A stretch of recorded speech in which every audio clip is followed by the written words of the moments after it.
Hey, what are we drinking?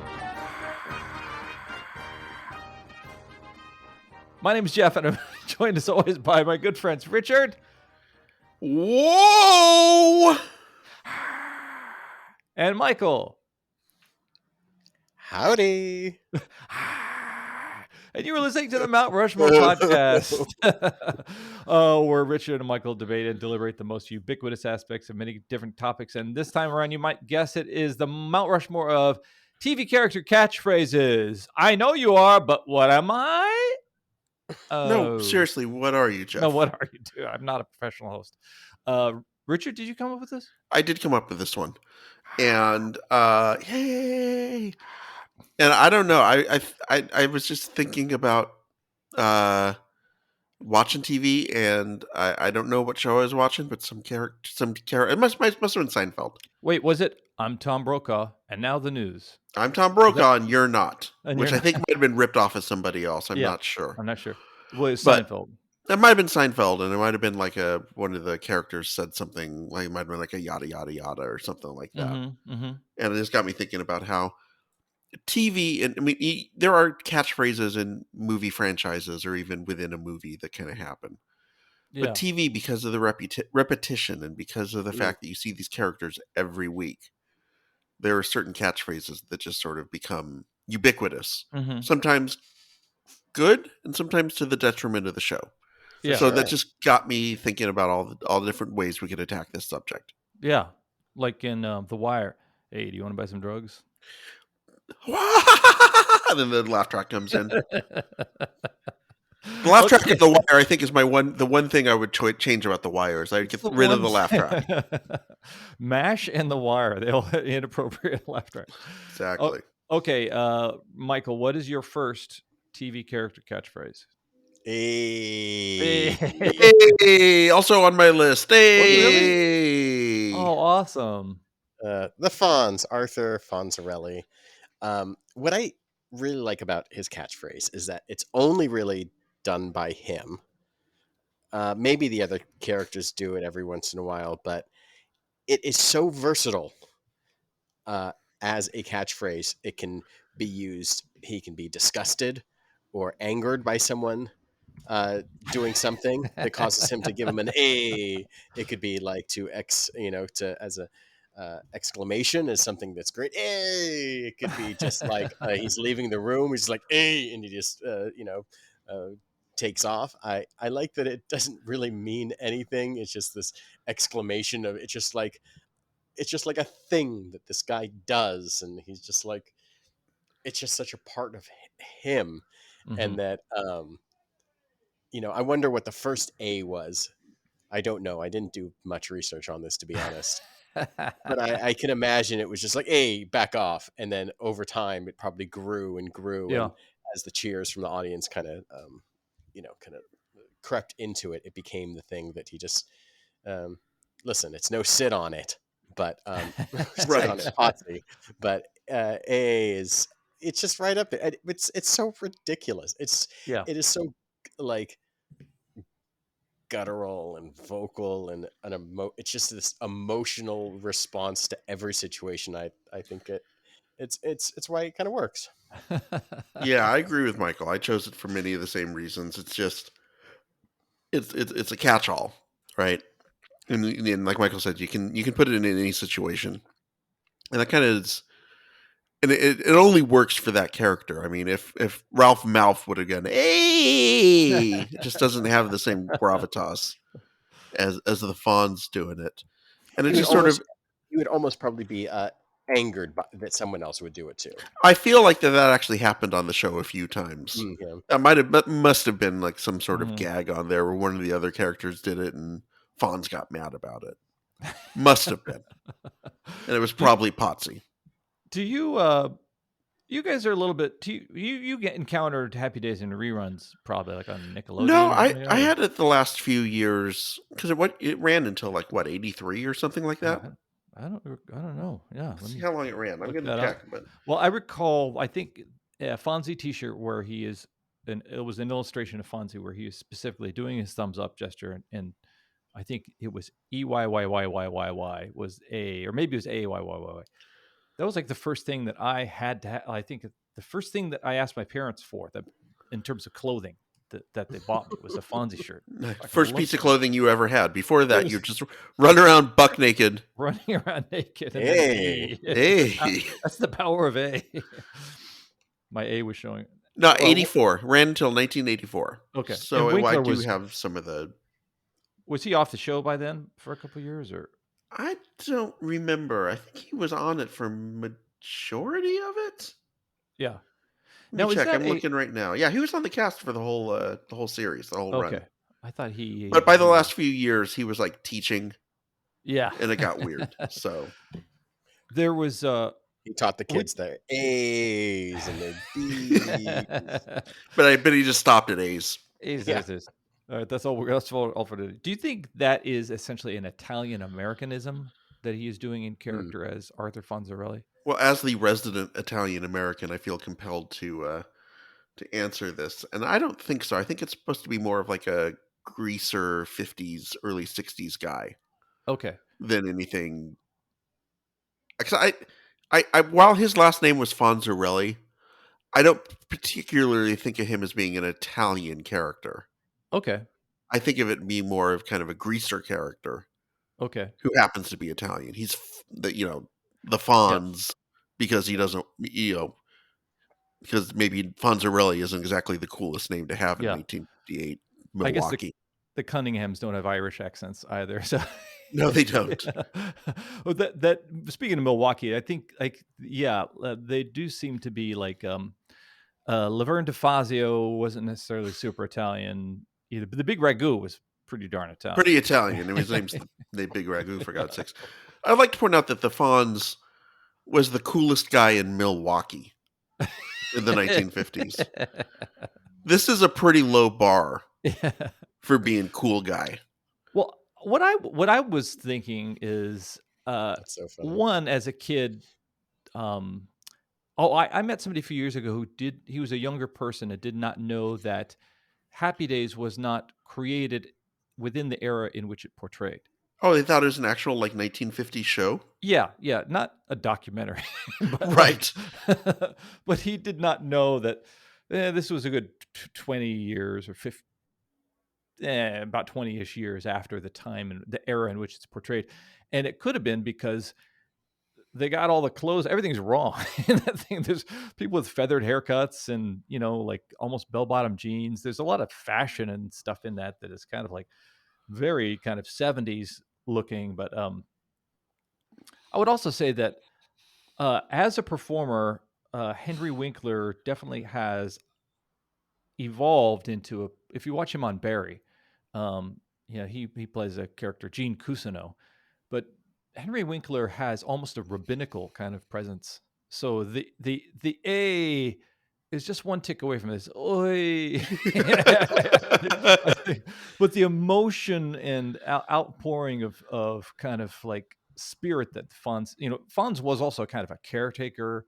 He was a wisdom figure. So there is, I think, so much of Henry Winkler in this character of this caretaker, watcher over, wise elder. The guy's too old to be hanging around with these teenagers, that's for sure. Okay, what do you got for your second, Richard? All right, my second choice is an example of when a catchphrase takes over a show. Okay. That would be the Steve Urkel, "Did I do that?" on Family Matters. Family Matters, a spinoff of Perfect Strangers. And for the first couple of seasons was set primarily, was really exclusively on the Winslow family. With the dad, and the cop was a cop, and the mom, and the whole kids and everything. And the Steve Urkel character was meant to be like kind of this one-off bad date character for Laura Winslow. And he was such a hit on the show, they kind of brought him back as a recurring character. Then they brought him in as a full-time cast member. And by like the fourth or fifth season, he is the main star of the show. It is the Steve Urkel show with the Winslow family doing B-plots behind him. And his catchphrase just becomes like this drumbeat that has to get hit every episode. And as soon as like the audience is just waiting for it, like, when's he gonna say it? When's he gonna say it? Oh, there it is! Yeah. And then now you can turn it off and move you on can to the change the next channel. one. You see what you needed to see exactly. There is a great Key and Peele sketch about Steve Urkel taking over Family Matters, and basically, in their version of it, he is like this deranged psychopath who has the power to like bend people to his will, and like the creators of the show are trying to tell him that they don't want him on anymore, and he's like making him put a gun to his head and like, oh, did I do that? It's a fantastic sketch. If you haven't seen it yet, go watch it. But I got a feel for the guy who played Steve Urkel, Jaleel White, because you know how many times a day he has to get people coming up to him and saying that. Yeah. I mean, it's got to be right up there with. I don't want to. I'm not going to say it because it might be one of Michael's choices, but there are certain actors who I think have had to live down the infamy of their characters that they play. And I remember like every opportunity that Jaleel White got to show that he wasn't Steve Urkel, he like pushed hard to not be Steve Urkel. I remember he played like on every like MTV Rock and Jock B-ball jam. Yeah. And he would be out there, like everyone else would just be goofing around, throwing shots behind their back, and he is out there like doing behind, through the legs, behind the back, dribbles and spin moves and trying to like show everybody up because just so he could prove that he was actually a jock and not a nerd like Steve Urkel. Yeah. So I mean, I don't feel too bad for him because he's probably living in a palatial estate somewhere in Bel Air, while I'm decidedly not. Mm-hmm. But I do feel bad for him, though. I think he just did a promo for like marijuana or something with Oh, really? Dog. Yeah. I think he just did as in full on Urkel. In Urkel mode. Yeah. So, but again, Purple Urkel. Oh, there we go. Oh, so this is a little bit old. April 12th, 2021. Steve Urkel actor Jaleel White launches Purple Urkel cannabis brand with 17 Labs. As a wise man once said, everybody has a price. And I guess we found out what Jaleel White's was. Yeah. If we do talk about other catchphrases of shows from the 70s, there's one that I think was actually supposed to be the Fonz Killer from a show. And I don't know if it was true with the cast of Family Matters or whatever. Was that the family show Steve Urkel was on, you said? Yeah, Family Matters, yeah. But in this other show... Just say the show. Just say the show. I like we're dancing around. Dancing around whatever my second choice is, which is obviously what you're talking about. What you're talking about, Willis. Oh, okay. From In Good Times, Strokes. Go ahead. In Good Times, Esther Roll and John Amos were very seasoned stage performers, and essentially right off, like the set of Broadway, Broadway or off Broadway, and here they're being upstaged by this stand-up comedian from LA who didn't even show up. Dynamite! Yeah, and to the point where they had to, they'd film the show, and they would let all the audience go, and then all the other actors would leave, and then the director would have Jimmy J.J. Walker stay after to do a bunch of dynamites so they could edit them into the show. Nice. So the other actors didn't know that he was stealing the show until they saw it on TV. Wow. So they just had some serious monologue about losing their job at the factory or getting, kicked out of high school, and then cut to dy-no-MITE. Where'd that come from? He did not say that on set. And they would add a huge laugh track from an audience that wasn't even there. So that's why John Amos left the show, right? Like that's why they wrote him off because he was bitching so much about Jimmy Walker. I know Esther Roll. Oh yeah, no, you're exactly right. Yeah, John Amos left because Esther Roll had to explain his very sudden passing. Yes. Yeah. So funny. Yeah, it's funny in that it's they can often be an enticing dog whistle, for the audience, but these other actors thought they were in an ensemble. They didn't realize that They they're didn't just realize they were being they were being second fiddles to yeah, Jimmy Walker. Yeah. yeah. Okay, Winfield, what's your second one? Well, my second one is what you talking about, Willis, as said Nice. by Gary Coleman on the 1970s into the 80s. Or was it all in the 80s? I Was started it in the all in the 70s. 80s? Started in the 70s. 70s? Uh-huh.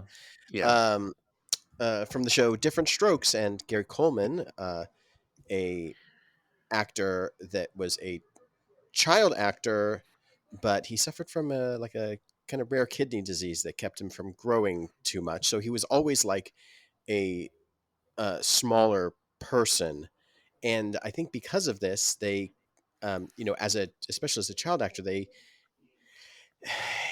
he was very good at like pulling faces and giving dirty looks. And the what you're talking about, Willis line was definitely aimed at having to give him this thing to say that was cuddly and kind of cute and funny and um, sassy. And it was one of those, I think he probably said it every episode. After the first time he said it, I imagine that it was just like one of those things that people were like Richard said, people were just waiting to hear Yeah. you know, waiting for him to say the line. And I think it's just one of the unfortunate things that happens where um, executives get involved and they're like, this is the thing that this kid has to say. He's got to say the line because everybody wants him to say the line. If he doesn't say the line, what are we Mhm. doing here? What's the rest of the show? If not for these 6 or 7 words. And I think I that's when the catchphrase takes over the show, um, much like it did for Family Matters. I feel weird about that because in a sitcom, catchphrases are definitely made fun of. Like think of a show like SNL would probably make fun of a sitcom for having catchphrases, or like the movie or the TV show Extras. Um, Ricky Gervais is kind of a bad actor who's an extra. Then he doesn't he have his own show? Yeah, he becomes like this Yeah, wacky neighbor or something like that on some British yeah, show where he's got his like little catchphrase. yeah. You having a laugh? Something like that. Uh, but SNL has recurring sketches, and those people say the same damn things. I'm here to pump you up. Excuse me, making copies. So it's not necessarily a sitcom, but it's a comedy show. So why is it okay there? But I know we're not judging whether it's okay or not. But why is it criticized within a sitcom? I wonder. I think it's because I think there's a little bit of acceptance of with a weekly variety show where you have 90 minutes to fill Mm-hmm. that just there's such a need for content that repeating characters and doing these popular catchphrases it's it's a crutch, but it's something that you're more likely to sort of Yeah, forgive the writers for versus a 22-minute sitcom where you have 22 episodes a season or however many episodes you have. yeah. I And do. yeah, I If do you go wonder if to it's different now with DVRs. Like there's something about catchphrases. There's almost a continuity aspect of sitcoms, and is it different now that we can watch them over and over again? I don't know. or What were you gonna say, stream Michael? or streaming. I was just going to say Yeah, the fact that if you watch 5 episodes back to back to back to back to back and the same catchphrases in every episode, I think you would yeah, start to get like, wait a second, what's going on here? yeah, no one begrudges going to see like a band and they play their most popular song. Like if I went and saw The Cure and they played Boys Don't Cry, I'm not going to be mad about it. yeah, If they play it at every stop on the tour for their yeah, entire North American tour, no one's going to be mad that they're playing, a lot of the same, like bands go and rehearse, their the songs they're going to play on a particular tour or whatever. Um, I think because the sketch comedy aspect is so short that it's yeah. kind of like they're like little songs. They're anywhere from 3 to 8 minutes long. These Mm-hmm. sketches. Mm-hmm. You go in, you want to sometimes. go and see like, oh yeah, I want to. That's right. He is going to say swing right now. Good. I want him to say that. That's a thing that I want this guy to say. Yeah. I want um, I can only think of Wayne's World. I'm stuck on just being like fished in, like whatever it is. But Yeah. like you want when I go to see a band, I want them to play some of my favorite things, and I think sketch comedy, at least for SNL's sake, has that same sort of feeling. Versus, God, I think Richard made just such a good point. Like if you're watching like 5 episodes of different strokes, it's like, oh my God, they're telling the same story 5 times in a row. I don't need to see that. And they're saying the same things in each of them. Yeah. What are we Yeah. doing here?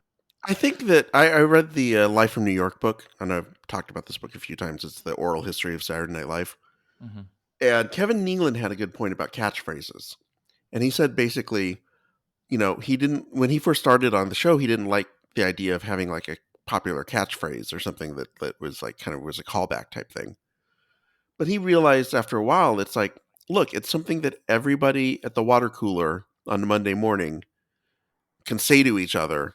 And now you have this like shared experience of like, hey, you saw this thing too. You know what I'm talking about. So it kind of puts you in with this kind of like cool club. Yeah. Of like the people who kind of get it. So I think that's part of why catchphrases are so frequent and are a thing that TV shows, particularly sitcoms, chase. It's because it does give you that sort of like instant cash, an instant sort of like, sense of a collective. Yeah. If that makes sense. Yeah, I get that, and I understand that, Michael. You're kind of comparing the two art forms and wondering why we might critique one by leaning on familiarity, but not the other. So,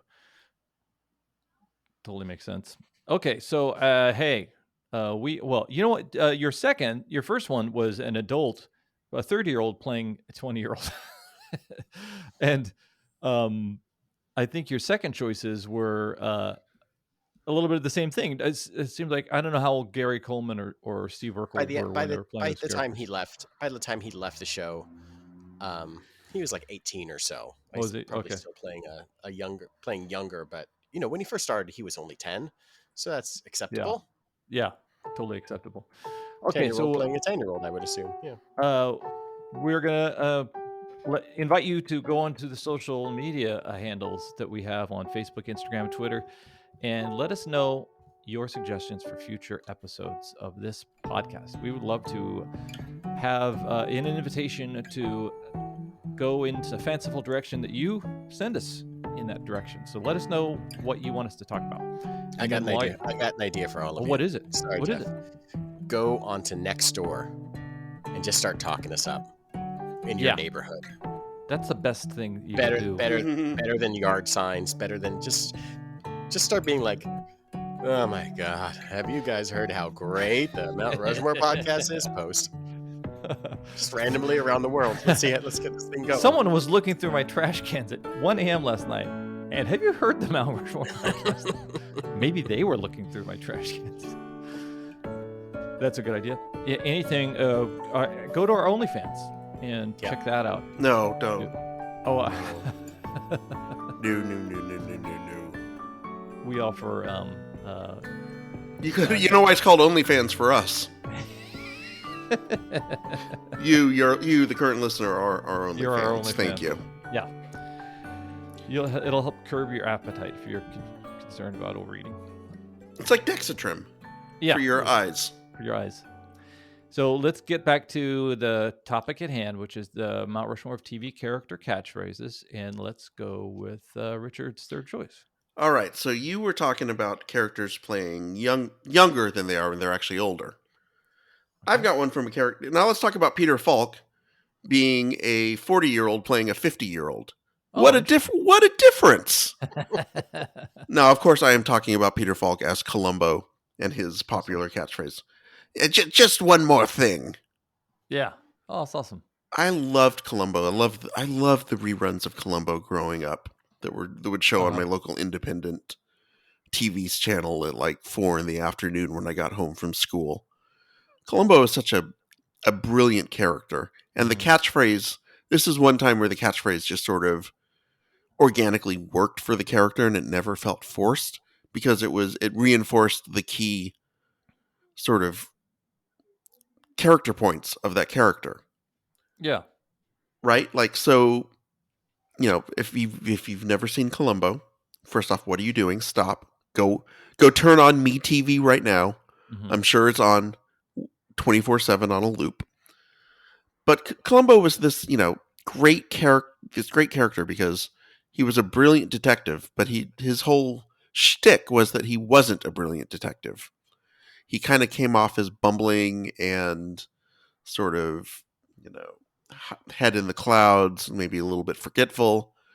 But then he would always ask just one more thing, ma'am. And that last question was always the killer question that got him the information he needed to put the Mhm. next piece of the puzzle together. Yeah. And it was, I'm sorry, just one more thing. And the way that they would just get kind of brought in naturally throughout the course of all these episodes, it never felt forced. It never felt like they were saying, oh, we got to get just one more thing into this episode. It just Mhm. felt like something natural for the character to say. Mm. And like I said, of all of the TV cop or detective slash whodunit type shows, Mhm. Columbo was always my favorite because Peter Falk was so great, and he had this winning rumpled. I think is the best way to describe his personality, and it seemed to be a perfect fit for the actor and the character, and that catchphrase seemed to be a perfect fit for that character.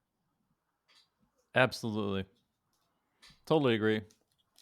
I do you do you think his secret was the same as former President George W. Was that they misunderestimate Yes, Lieutenant yes, that Columbo? was Yeah. absolutely Columbo every time. Yeah. They would look at Columbo and see this kind of like I said, rumpled trench coat wearing sort of guy, sort of stumbling around and Yeah. and just seeming like he doesn't know what he's doing, and then all of a sudden at the end, boom, he's got the thing solved. Well, how did he do that?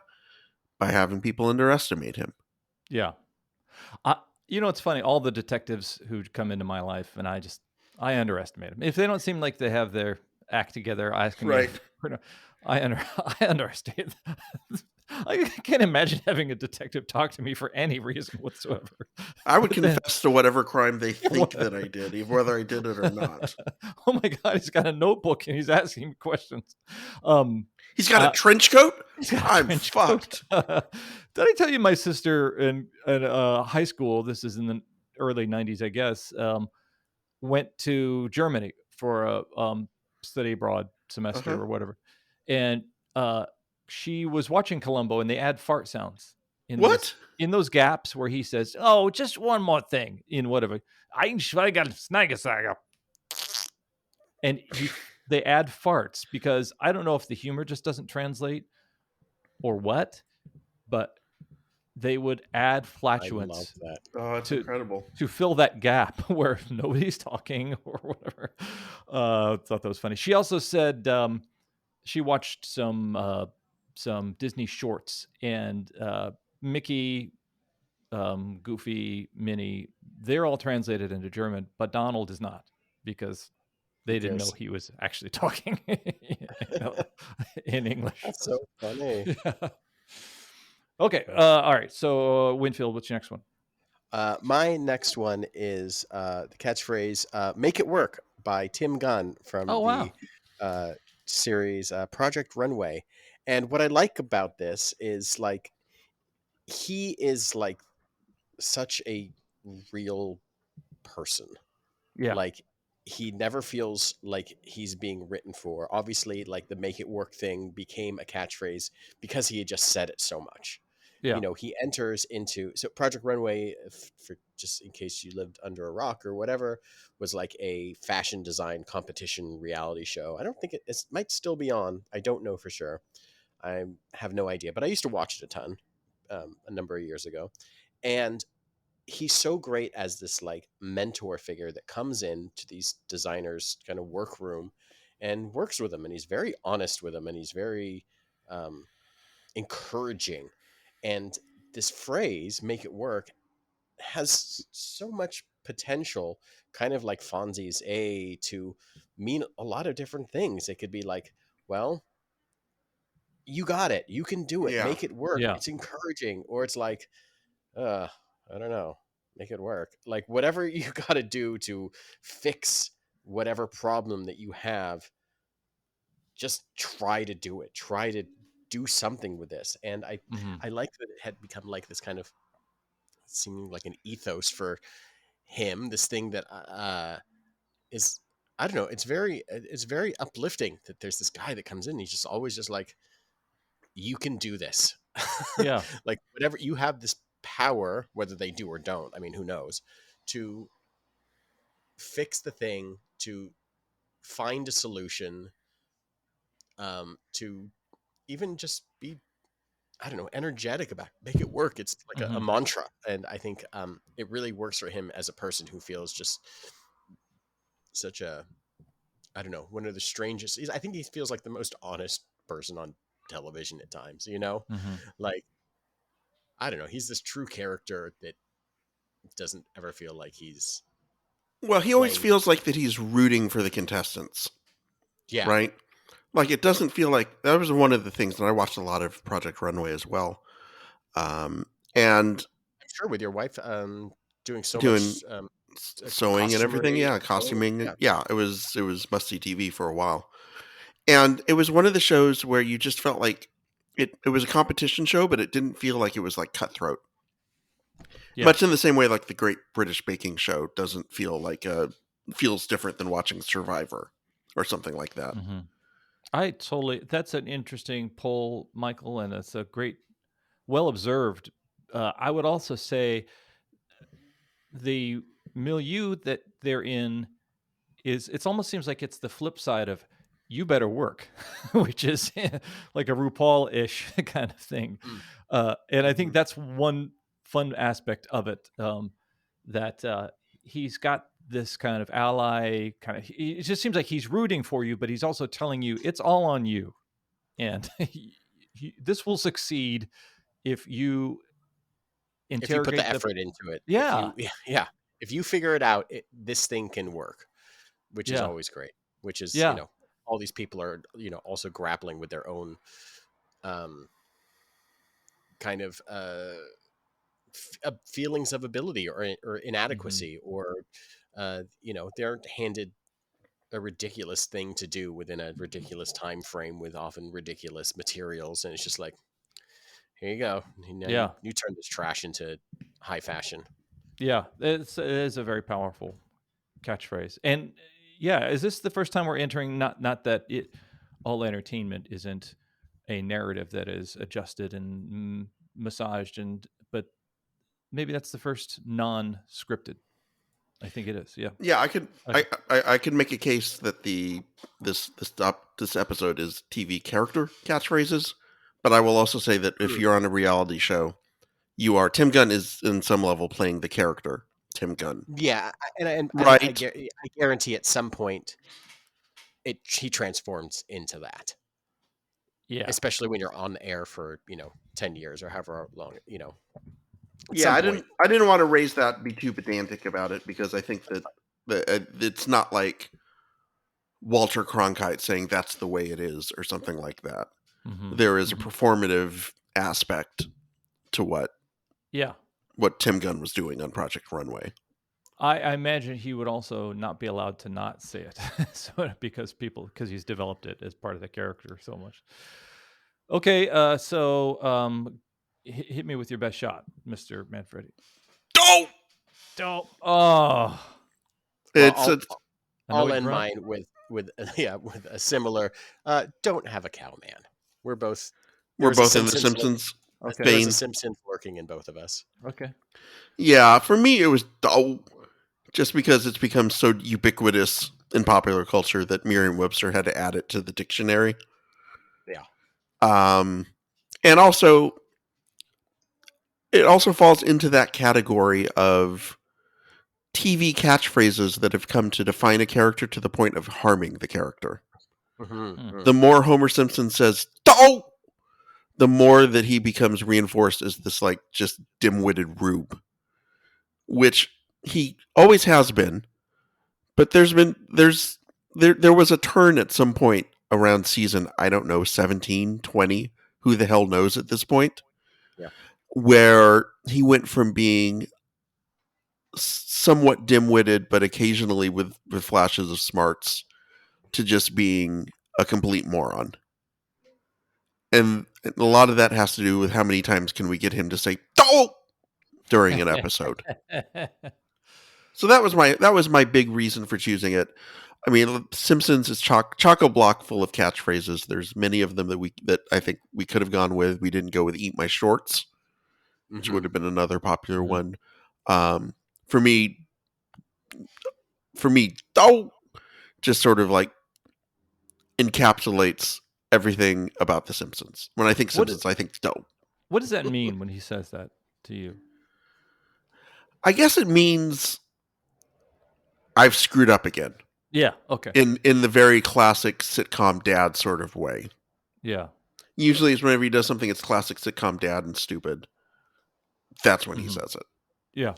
I do appreciate when his catchphrase is adopted by someone else, especially like when Lisa cranks out a "don't" every now and then, and it's like even the apple doesn't fall too far from the tree with her as well. That they all have it in them to be disappointed with something they've done or annoyed themselves or whatever it is. It almost seems like it is the current. It is a currency that now belongs to everyone in Springfield because it's become the show catchphrase almost. And is it true? It is written. It is never written in scripts. It is referred to as annoyed grunt. Yes. They don't actually write up "don't." Dope. So at some point, Dan Castellaneta must have said "dope." Yeah. Yes. Okay. Yeah, so why don't have? Well, they probably wrote annoyed grunt, and he came up with whatever that was going to be. It could have been anything. But I feel like "don't have a cow man" entered the consciousness faster than. Sure, because Bart was the breakout star of the show. Yeah. No doubt about it. And I think that's why I chose that one. It could be because it was plastered on posters and T-shirts and even like his first action figure. Like they came with as ridiculous as it is, they came with these little like speech bubbles that they could hold up with different things that they'd say. Like the toy came with like, Bart had a skateboard, but then he also had this speech bubble that said like "don't have a cow man," or I'm sure it said "eat my shorts," or it said like "cowabunga." Yeah. A lot of cows. It's Bart has a lot of cow related commentary.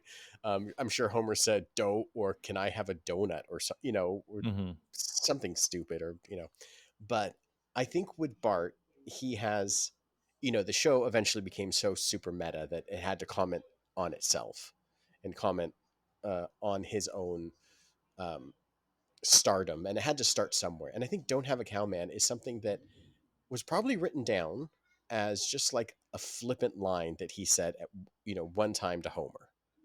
Like something broke or who knows, like "don't have a cow man," just walked away. Like what's the big deal? Who cares about whatever thing that I've done, which is I guess Bart's kind of mantra in life. I'm gonna do things. I don't really gonna care about the repercussions of these things happening. But years later, around season 6 or 7, Bart, the character in the show, becomes famous for having a new catchphrase, which is I didn't do it, when he accidentally knocks something over. And, he becomes the "I didn't do it" boy and goes on Conan O'Brien and is like, everyone turns around waiting for him to say his one line, as we all have been doing, talking about the show. And I don't know, I think, but it all started somewhere. And I think "don't have a cowman" is so weird, but just as annoyed grunt speaks to who Homer is as a person who's constantly annoyed with himself, telling people to stop worrying about me breaking things or screwing things up is Bart's mantra. It's like he's just like, just stop worrying about things, Mom. Like, she's always but Homer's angry at whatever. It's just like, God, can I just live my life, man? Man. I think Homer doesn't think of the consequences, and Bart doesn't want to deal with the consequences. Two peas in a pod. Hey, Michael, refresh my memory. Where there's the one Sure. episode where everyone in the classroom is like pointing at Bart to say like his catchphrase, and then they all start laughing at him. Is it "Don't have a cow, man"? No, it's the one from Bart Gets Famous, where they want him to say, "I didn't do it." That's what it was. Okay. Yeah, Okay, because he good. has the and then he makes a song. Is on like In Living Color with like the "I Didn't Do It" dancers. he has this "I Didn't Do It" rap song, and MC Hammer's there and says, Because I knew that was I knew that was when you were talking about meta commentary on catchphrases. I knew they did that as basically an episode, and that's kind of where the meme came from. I just couldn't remember what the catchphrase was. But I think Bart was, very heavily marketed towards his, sticking his thumb in the nose of authority or whatever it is. Sure, yeah, he was the bad boy. Bad boy. So innocent. The things that he said: "Eat my shorts. Don't have a cow. Down with homework." What's fun is like I don't know if I know Fox was an underdog at that time or taking for on sure. the big three. I don't know that the Simpsons necessarily position themselves as the punk rock version of the sitcom or taking on animation per se, as much as they were just a bunch of very smart people trying to do something original. So I don't think the fact that they started to become what they criticize, I don't know if they were even criticizing. They may have had a target on the Cosby Show because they were opposite them in a time slot. But I don't know if they were really targeting those kind of shows that had catchphrases or not, or they were just trying to work at the top of their intelligence. So it's interesting. I think they eventually just worked themselves up the ladder to the point where they were like, "Oh, we can tell self-reflexive stories about ourselves now. Yeah. We don't need to comment on anybody else," or it actually ends up doing that. But I think that they got to a point where it became all the world within a world jokes and what have you. Mm-hmm. Okay, hey, let's do some judging. Don't have a cow, you guys. If I don't pick yours, let's go with A because A. Hey, we both picked it. A, and boy, talk about. I feel like I realize this is about the catchphrase, but in a way, kind of framing up how it maybe damaged the person who said it. Did I do that? Yeah. And also because it was you spelled it out as being so integrated within the character. For both of these, make it work. And just one more thing, even though one is a real-ish person and one's a fictional person. And then, do I pick another? I was confused. No, that's 4. Okay, That's 4. So this has been. You're off the hook, Jeff. You're done. You're You're off the hook.